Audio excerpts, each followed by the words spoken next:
আসসালামু আলাইকুম প্রিয় বন্ধুরা, দেখেন এইটা হলো শিয়াল কোট, যাকে বলা হয় আপনার শিয়াল। একটা কোট আছে পাকিস্তানে, এটা হলো মায়া। দেখেন দুইটা বাচ্চা এখানে আছে, আপনাদের দেখাচ্ছি। মাকে সরাই দিলাম। দেখেন দুইটা বাচ্চাই কিন্তু খুবই সুন্দর বাচ্চা। যাই করে কিছু কিছু মনে আছে মশাই কামড়াইছে, ওই যেখানে দেখতে পাচ্ছেন অত্যন্ত কাছের থেকে আপনাদের দেখালাম। কবুতরগুলো কিন্তু খুবই সুন্দর। শিয়ালকুট কবুতর আর মদ্দাটা এর বাপ হলো এখানে আছে, বাপ হলো এই দেখেন। আর মাকে তো দেখালামই।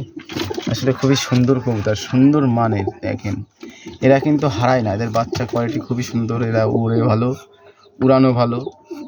আর এর বাপের উড়ান তো বলার বাইরে, যদি ওড়ে তো ভ্যানিশ থাকে। আর এ খুবই সুন্দর মানের কবুতরের বাপের। দেখেন আপনি ওই চোখগুলো দেখেন, দেখতে পারতেছেন তো, ওই দেখেন চোখ লাল টক টক টক টক করতে। তো বাচ্চা এরকম সুন্দর হবে। সবাই ভালো থাকবেন, সুস্থ থাকবেন।